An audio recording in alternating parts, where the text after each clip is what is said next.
Fidèles téléspectateurs Haïti TV, bonsoir. Jeudi, c'est vendredi 16 octobre 2015. Thank God it's Friday. C'est la dernière édition journal pour semaine qui est rentrée la caillou et c'est un plaisir pour nous présenter nous. Mais qui ça qui a marqué actualité pour jeudi? Plusieurs pays continents asiatiques ralliés derrière la Russie pour bataille contre l'islamisme. Dans Cisjordanie, Palestiniens ont boulé tombeau Joseph, un site sacré pour Juifs. La pluie qui pas suspend tomber cause un pile dégâts dans l'État Californie.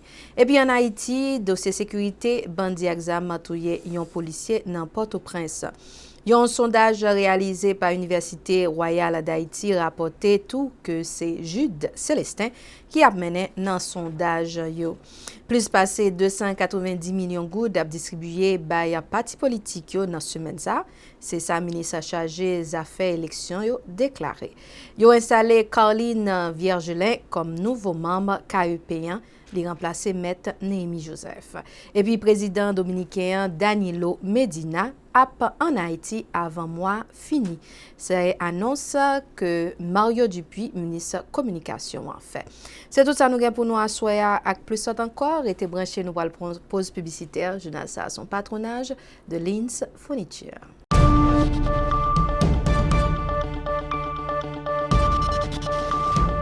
Nous retournons pour le développement journal. Nous allons aller directement en Russie, côté dans un sommet régional dans Bourabaï. Plusieurs chefs de l'État ex-république soviétique dans l'Asie centrale passé un accord avec le président russe Vladimir Poutine pour combattre les terroristes islamistes. Reportage Euronews. L'Asie centrale fait bloc derrière Vladimir Poutine face aux menaces islamistes. Le chef du Kremlin et les chefs d'État de l'Ouzbékistan, du Kazakhstan, du Tadjikistan, du Kirghizistan et du Turkménistan se sont mis d'accord pour renforcer leur coopération contre le terrorisme lors de leur sommet régional à Bourabaï. Inquiètes de voir des milliers de leurs ressortissants rejoindre les rangs de l'organisation djihadiste État islamique, les ex-républiques soviétiques d'Asie centrale à majorité musulmane soutiennent également sans état d'âme les frappes aériennes russes en Syrie. Mais au-delà de la Syrie, c'est l'instabilité de l'Afghanistan voisin, où les talibans repartent à l'offensive qui préoccupe les dirigeants d'Asie centrale. L'armée russe a déployé il y a 10 jours des hélicoptères de combat au Tadjikistan pour renforcer sa base militaire située à la frontière de l'Afghanistan.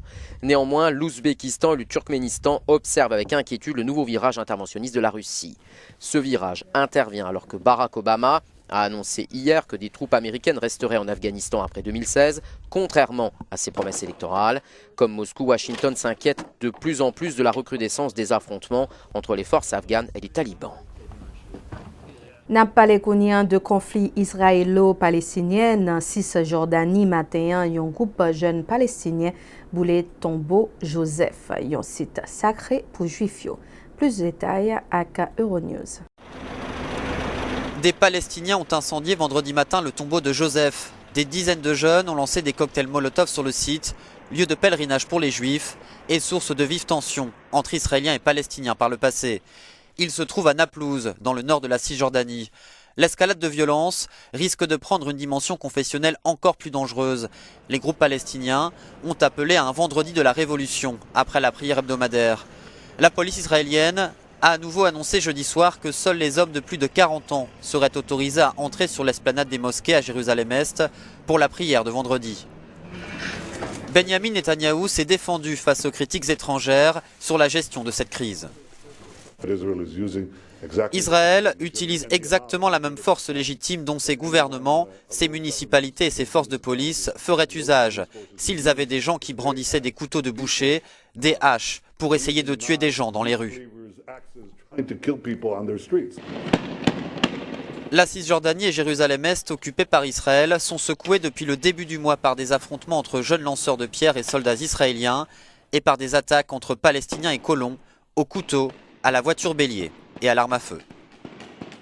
En Espagne, Espen laboratoire virologie l'hôpital La Paz testé vaccin contre maladie Ebola. Organisation mondiale santé OMS battant bravo pour vaccin ça. Euronews a dit non plus. Nous sommes dans le laboratoire de virologie de l'hôpital La Paz à Madrid où un vaccin contre Ebola est actuellement testé pour la première fois en Europe.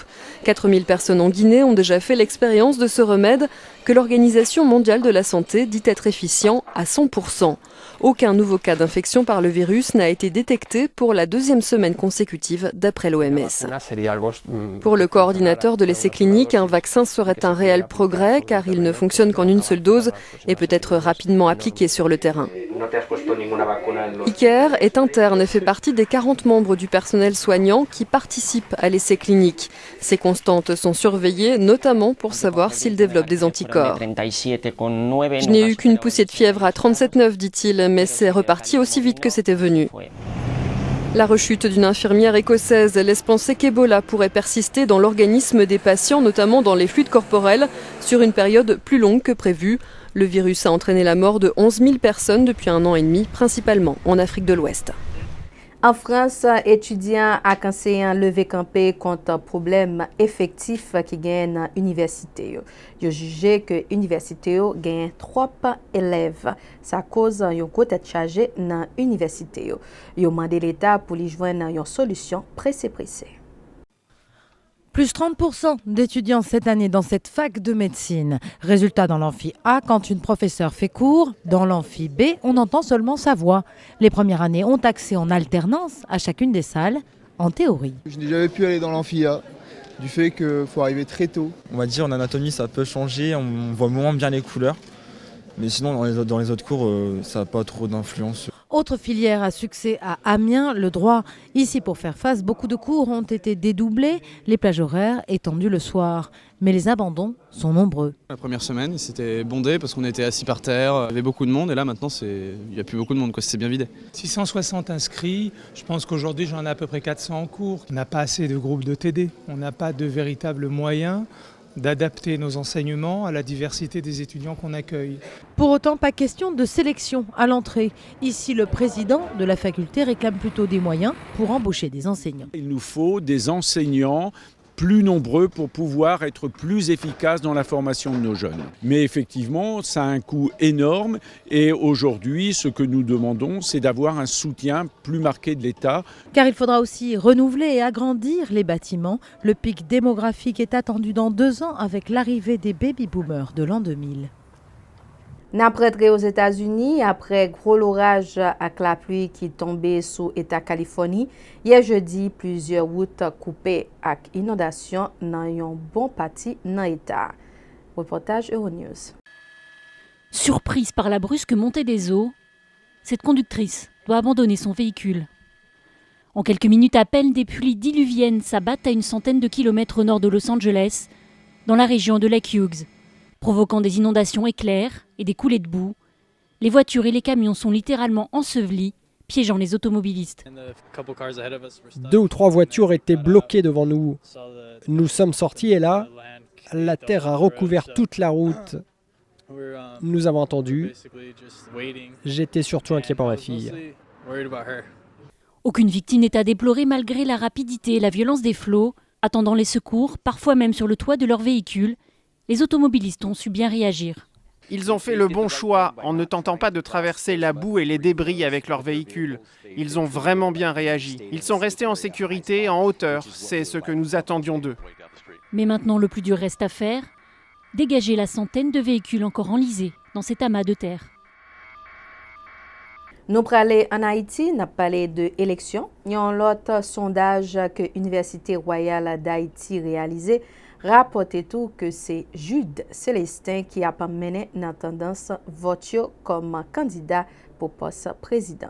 Télémétropole a dit non plus. Un autre sondage sur un échantillon de 600 000 personnes interrogées sur les 2 derniers mois et réalisé par l'Université royale d'Haïti a également présenté le candidat du parti La Paix, Jude Célestin, à 24%, comme étant le principal favori de l'élection présidentielle du 25 octobre prochain. Ce sondage, présenté sans marge d'erreur, place Steve Kaoli en 2e position avec 21%, suivi de Jean-Henri Séan, de Jovenel Moïse et de Moïse Jean-Charles. L'électorat des législatives a été aussi testé dans le cadre de cette enquête, selon ce qu'a fait savoir le professeur de statistique Claude Péan, qui a réalisé le sondage. Jude Célestin serait celui qui aurait remporté 24% des intentions de vote, Steve Kaoli 21%, Maryse Narcisse 20%, Jean-Henri Séan 12%, Moïse Jovenel 9%, Moïse Jean-Charles 6%, Charles-Henri Becker 5%, Étienne Pierre Sauveur 2%, Supplice Bozil Edmond 0,0315%, Madistin Samuel 0,0215%, et enfin les autres candidats ont totalisé 0,68,5%. Maintenant, les regrettés de la course, les gens sont identifiés. Laurent Lamotte en premier lieu, 45%, Jacques Lumarc, 30%, Thierry Mayapol, 18%, Pierre Duly-Brutus, 4%. Et les révélations parmi les nouveaux candidats qui se sont présentés pour la première fois, nous avons Steve Kaoli, 45%, Clarence Jean Renoir, 24%, Michel Fred Brutus, 17%, Jean Poincy, 12%.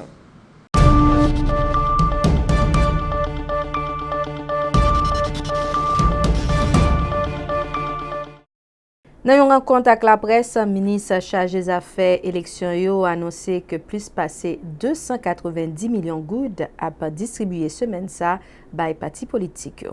Reportage Télémétropole.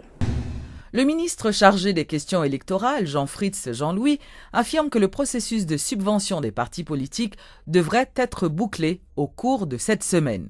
Selon lui, plus de 290 millions de gourdes seront distribuées aux partis politiques pour les candidats au cours de la seconde partie de subvention. Une attention spéciale a été accordée aux candidats à la présidence qui recevront chacun environ 2 millions de gourdes. La méthode utilisée pour la distribution prévoit 25% d'allocation pour les candidats aux municipalités. Selon M. Jean-Louis, les 20% de l'enveloppe globale destinée aux candidats aux législatives avaient déjà été distribués lors du premier tour. Les fonds ont été distribués aux partis au prorata des candidats agréés par l'organisme électoral. Les fonds destinés aux candidats des collectivités territoriales sont inclus dans la seconde tranche de subvention. Toutefois, les élections pour les ASEC, CASEC et délégués de ville sont prévues le 27 décembre 2015. Une enveloppe globale de 500 millions de gourdes avait été prévue dans le budget dans la rubrique du financement de la campagne électorale des partis politiques. C'est mercredi 14 octobre là que yo installé Caroline Viergelin comme nouveau membre KEP. Les représentants secteur vaudouan en place Maître Néhémie Joseph qui était démissionné ça fait quelques semaines déjà. Télémétropole a dit non plus. Caroline Viergelin, la nouvelle conseillère électorale, a été installée à son poste ce mercredi comme prévu.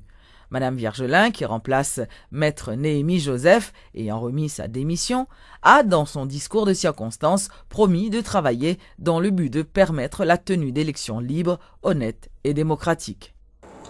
Dans le respect des dispositions de l'article 289 de la Constitution et conformément à l'article 102 du décret électoral du 2 mars 2015 et dans le calendrier électoral, je suis particulièrement heureuse de me retrouver en ce jour du 14 novembre devant cette auguste assemblée pour prendre mon engagement, pour renouveler mon engagement pris hier vers 2 heures dans l'enceinte de l'école de la magistrature par devant les juges du CSPJ de rester impartial, indépendante, de respecter la Constitution ainsi que le Code électoral.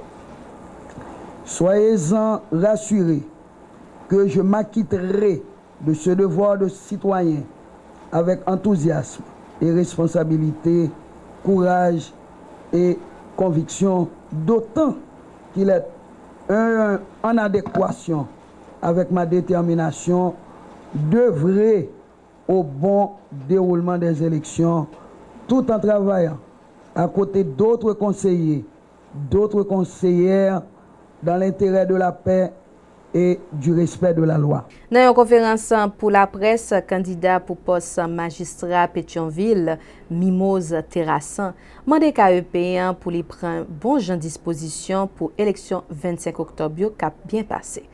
Télémétropole a dit non plus. La candidate à la mairie de Port-au-Prince du cartel Tête Ensemble, Madame Terrassan Mimose, invite le CEP à prendre toutes les dispositions afin de faciliter le bon déroulement des élections du 25 octobre prochain.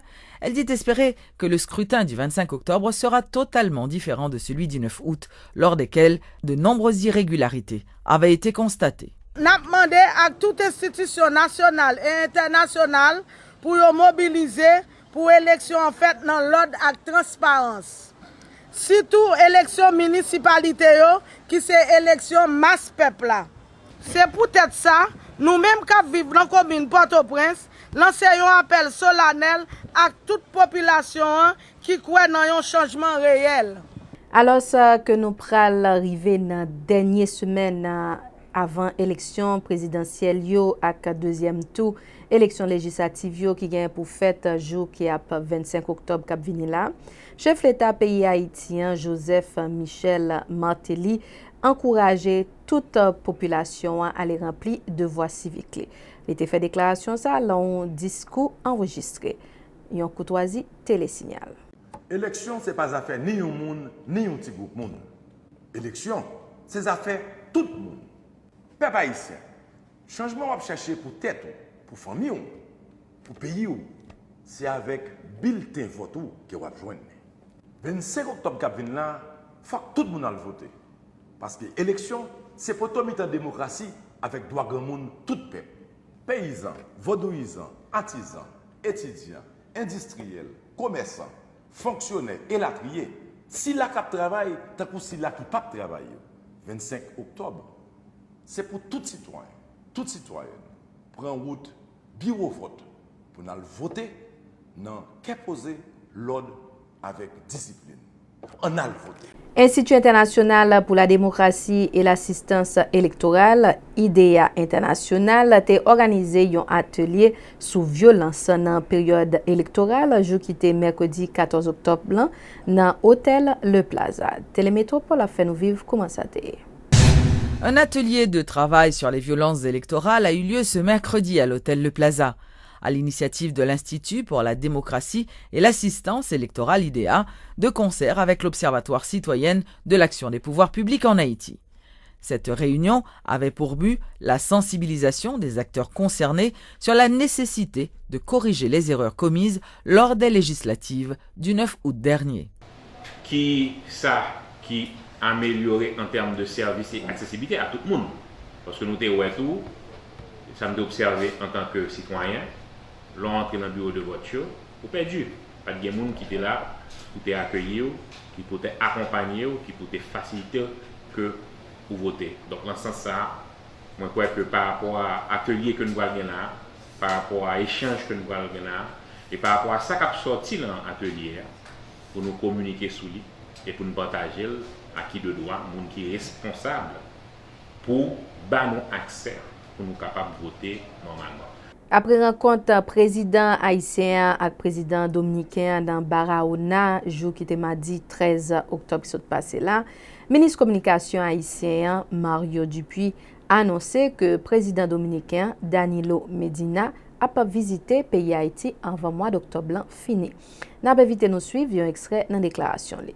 Yon courtoisie télésignal. Deux pays yo météo d'accord, yo entend yo, nous bien dit que c'est pas, il n'y a pas encore d'accord, mais c'est une entente entre les deux gouvernements à travers leurs deux chefs d'État, que dans les 15 prochains jours qu'a venu là, ministre Finance, ministre Commerce et Industrie,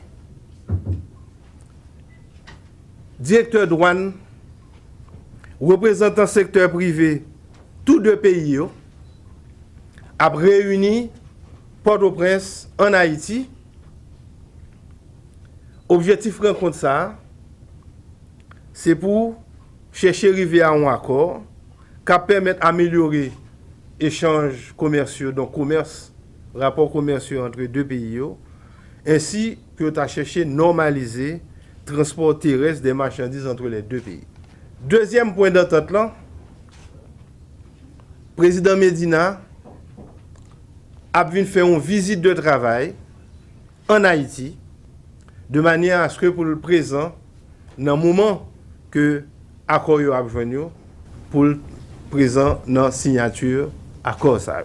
Deux présidents, ils jouent une entente qui peut permettre que ils renforcent la communication permanente pour une harmonisation dans le processus là et qui peut permettre que rapatriement citoyen en situation irrégulière fait dans d'excellentes conditions. Dossier sécurité, bandit exam qui t'a circulé avec moto, touye un policier après que il était sorti la banque. Ça arrivé dans Delma 24, jour qui était mercredi 24 octobre là. D'après porte-parole la police nationale haïtienne Gary Desrosiers, policier ça Terele Wilbert Etienne. La police ouvert une enquête sur assassin Lio. N'a continué journal là, n'a parlé de une conférence que Banque de la République d'Haïti BRH a organisée jeudi 15 octobre là. Et conférence a été organisée dans l'hôtel Caribé et c'était une conférence sous thème expérience et vécu en matière de politique monétaire et économique. Téléguinée Abdino Plus sur conférence là. Aujourd'hui, la BRH est heureuse et fière d'accueillir nos frères de l'Alma Mater en vue d'échanges fructueux sur des sujets économiques et monétaires à portée universelle. Je salue le gouverneur Koné de la Banque centrale des États de l'Afrique de l'Ouest et le gouverneur Abaga Nchama de la Banque des États de l'Afrique centrale. Je tiens à les remercier d'avoir bien voulu répondre à cette invitation et je leur souhaite encore un excellent séjour chez nous. J'unis dans le même témoignage de remerciement les gouvernements du Sénégal et du Bénin qui ont soutenu Haïti après le tremblement de terre en 2010 en accueillant de nombreux étudiants haïtiens dans leur système éducatif. On imagine difficilement que des pays différents sur le plan de la culture et de la performance économique puissent être liés par une politique monétaire commune et un taux d'intérêt commun. L'intégration économique et monétaire en Afrique a sans aucun doute renforcé l'intégration régionale par notamment la réduction des coûts de transaction, l'élimination des risques de change, la facilitation des paiements transfrontaliers et une meilleure circulation des personnes et des capitaux. L'Union économique offre un marché potentiel de 105 millions de consommateurs pour la BCAO et de 40 millions environ pour la BEAC.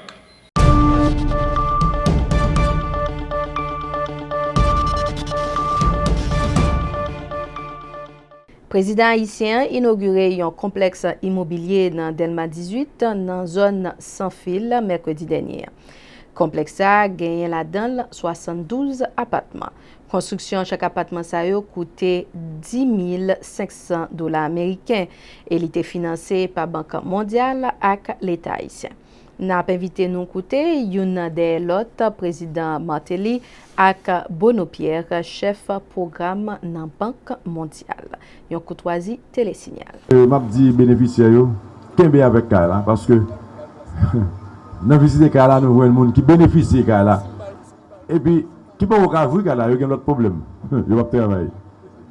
Ça veut dire problème yo en pile et PM nan encore une fois profiter ba un pile remettre un pile petit 4 là ba de trois monde qui boy ici avec un problème parce que dans l'esprit pas non c'est tout vous servir. Donc n'a profiter du jeunesse là pour former tête li pour le parier pour le confronter la vie hein. Parce que la vie a son lutte liée, son combat lié avant tout bien sûr avec des moments de loisir mais elle prend bateau tout on va saisir. Donc, plus vous parlez, plus vous formez tout dans l'école, pour une profession, pour un métier, pour le moins dépendant possible, plus c'est bon pour vous.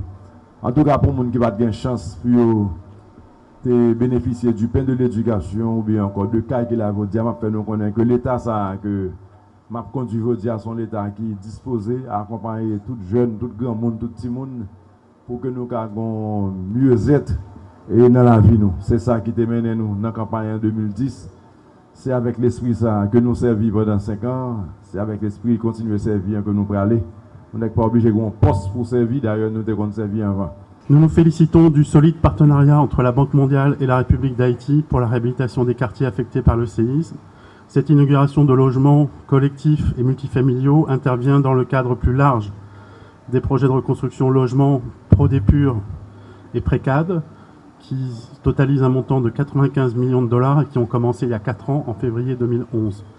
De manière plus précise, le Prodépur et le Précade, à travers leurs différentes composantes et activités, ont financé diverses opérations. Et j'en profiterai pour citer les opérations de relogement dans à peu près 14 400 familles des camps Jean-Marie Vincent et du Pétionville Club, donc qui ont pu bénéficier d'une subvention pour pouvoir retourner dans leur quartier et bénéficier d'un logement. La réparation de 2335 maisons, le rétrofitting structurel de 680 maisons et la construction de 250 unités de logements neuves. Ce programme a également permis de financer 28 km de routes et de corridors dans les quartiers, contribuant ainsi à l'amélioration d'infrastructures de services communautaires de base dans les quartiers de Desmal 2, Delma 32, Delma 40, Carrefour Feuille, Cris-Roy, Nazon, Pouplard et Simon-Pelé, permettant de bénéficier à environ 200 000 personnes. C'est sous thème Connaissance pour sauver la vie que Haïti a célébré Journée internationale prévention contre catastrophe, jour qui était mardi 13 octobre. Nous avons invité nous écouter un extrait de la déclaration Gino Bonnet, directeur général ministère intérieur et collectivité territoriale dans ces circonstances. Yon courtoisie télésignal. Nous avons profité de la Journée internationale prévention contre catastrophe là pour nous faire tout le monde songer, quitte ou même citoyen, quitte nous-mêmes dans le gouvernement, nous avons un rôle par nous pour nous jouer. Une façon pour causer résilience contre catastrophe là, une priorité pour le développement de la caille, nous, pays nous. Pendant nous pas vous rejeter ça, nous connaissons avec sa grandeur qu'on fait dans tant longtemps. C'est d'autant plus urgent que notre pays devient d'année en année plus vulnérables et influencés par les changements climatiques. Nous devons toutes et tous agir, continuer à avancer là où nous avons déjà démarré et initier les chantiers qui attendent d'être lancés pour protéger notre environnement et réduire les risques auxquels nous sommes exposés. La protection de notre environnement n'est pas une option. Il s'agit d'une démarche essentielle qui relève du devoir du citoyen et aussi d'un engagement du gouvernement. Nous avons d'ailleurs renouvelé cet engagement en adoptant, en compagnie de représentants de 186 autres États, le 18 mars dernier, le cadre d'action de Sendai. Cet accord important vers le développement de l'après 2015 vise à réduire considérablement les pertes en vies humaines et les dommages matériels causés par les catastrophes d'ici à 2030. Dans l'occasion ça, Marie-Alta Jean-Baptiste, directrice protection civile, a annoncé diverses activités pendant semaine ça pour sensibiliser la population sur protection environnement et réchauffement climatique. Nous avons fait jeudi à tout soirée connaissance pour la vie et lancement du concours interscolaire du projet réduction risque. Donc, activité ça, l'a faite dans Mupana, Champ de Mars. Donc, nous joignons appui plusieurs institutions et plusieurs organisations pour nous capables de conduire activité phare ça pour le système national qui gère risque et désastre. Le mercredi 14, nous avons bien un atelier de réflexion sur les villes résilientes. Et puis, nous gagnons jeudi 15 octobre jeudi 15 octobre, donc même atelier de réflexion ça, donc sur les villes résilientes, on a poursuivi. Donc, on a fait tout un atelier sur la lutte contre les incendies. Donc, on a fait au parc historique Canne à Sucre. Le vendredi 16 octobre, c'est concours de promotion du plan d'urgence familiale. Concours ça, nous baptisons un kit bien vite. Nous avons fait le marché en fer sous Port-au-Prince. Donc, c'est un ensemble d'activités que nous avons conduit pour période là. Et en spécial, dernière activité que nous avons fait samedi 17 octobre, c'est une session spéciale d'observation urbaine. Toujours dans le cadre de la célébration Journée internationale de prévention contre catastrophes dans le pays Haïti, Organisation internationale protection civile OIPC te fait direction civile pays Haïti cadeau yon lot matériel. En nous écoute déclaration Jean-Jacques Wagner, représentant OIPC en Haïti. Certes, ce matériel va aider à limiter la souffrance puisqu'il facilitera l'intervention quand la catastrophe s'est développée, mais cette journée doit surtout vous faire réaliser que par rapport aux phénomènes naturels, il n'y a pas de fatalité.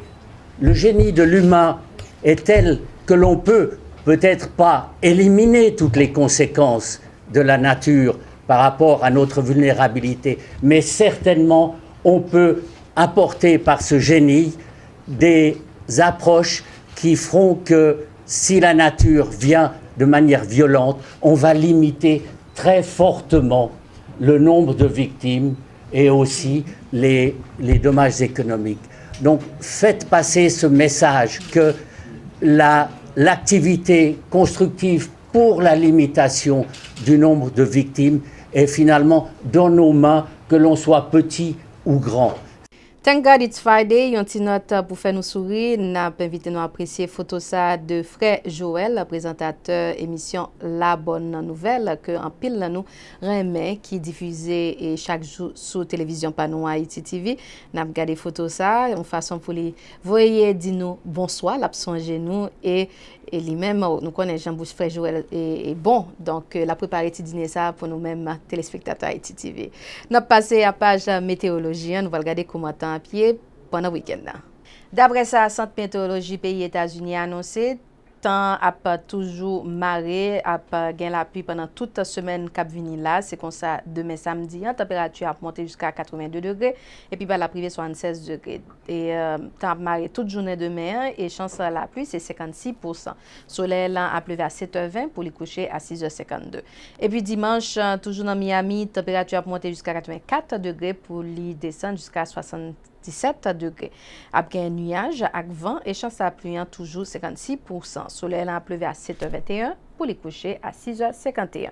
Et puis lundi, toujours même genre, temps maré, en pile la pluie et température a monté jusqu'à 82 degrés et puis la descendre 77 degrés et chance à pluie 60%. Soleil a pleuvé à 7h22 pour les coucher à 6h50. N'a pas écouté en Haïti, côté et température toujours aussi élevée, 94 degrés demain samedi. Et puis, la descend 75 degrés, la fait partiellement ensoleillé et chance la pluie toujours haut, 40%. Soleil a pleuvé dans Port-au-Prince à 6h44 pour les coucher à 6h26. Dimanche, température toujours élevée, en pile chaleur, 94 degrés. Puis, la descend 73 degrés. Ensoleillé avec quelques nuages et chance appuyant toujours 40%. Soleil a pleuvé à 6h44 pour les coucher à 6h25. Et puis lundi, pas trop grande différence. Température a monté jusqu'à 94 degrés. Puis la descend 73 degrés. Chaleur a continué et en pile soleil, mais quelques nuages. Et puis chance appuyant, c'est 60%. Soleil a pleuvé lundi dans Port-au-Prince à 6h44 pour les coucher à 6h24. C'est là que nous mettons fin à l'édition journal pour vendredi, dernière édition. Nous invitons à être branchés télévision Panou Haïti TV parce que nous réservons toujours pour nous une programmation riche en informations, divertissement et pour toute famille. Moi-même, nous rendez-vous lundi soir, toujours même l'heure, 7h pour l'édition journal. Restez branchés à Haïti TV et bon week-end.